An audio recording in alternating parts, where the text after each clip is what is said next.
5-minute mystery.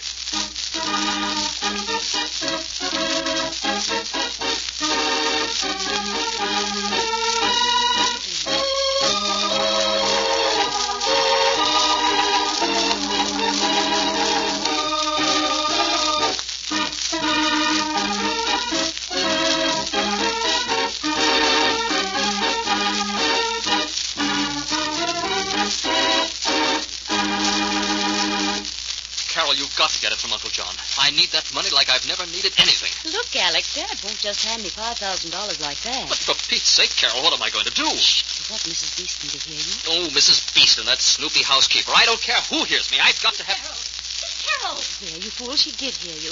In here, Mrs. Beeston. Oh, Miss Carol, something terrible has happened. Your father. Dad, what is it, Mrs. Beeston? What's happened? In the library. Your father. He's just been shot. The room is just as you found it. You haven't touched a thing. That's right, Inspector. Everything is just as it was. You three were the only ones in the house, I understand. Yes, just Alec, Mrs. Beeston, our housekeeper, and myself. I see. Come out here for the weekend, young man? Why, no. Carol and I had a little business. Mrs. Beeston, I understand you discovered the murder. Yes. I was just going upstairs when I heard voices in the library. I hesitated a minute because I didn't know Mr. Ormsbury had a visitor. And then I heard the shot. I ran in just as a man was jumping over the railing of the patio. Mr. Ormsbury was dead. And this gun, you say, was lying just outside that French window on the patio? Yes, Inspector. The window was opened. And when I went to close it, I saw the gun. I see. This bruise across the victim's temple has me puzzled.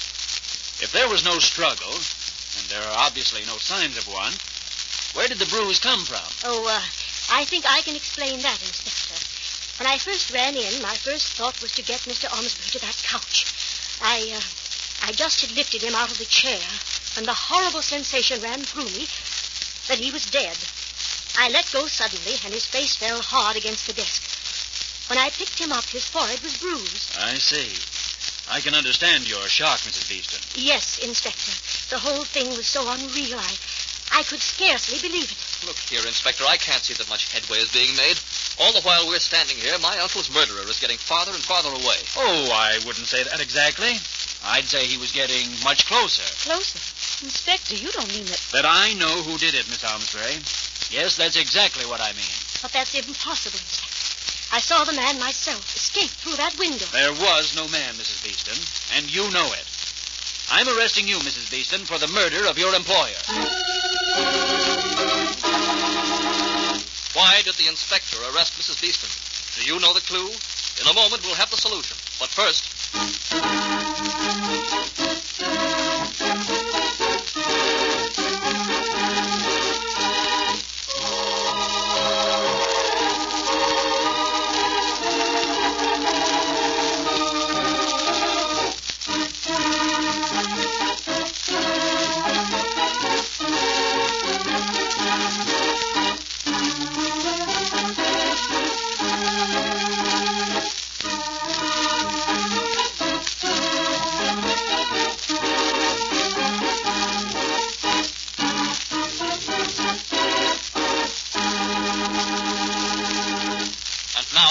story. But, Inspector, I don't see what Mrs. Beeston said that leads you to accuse her. Plenty, Miss Ormsbury.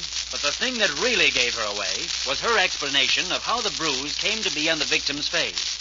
Mrs. Beeston explained it by saying that the bruise occurred when she dropped the body against the desk.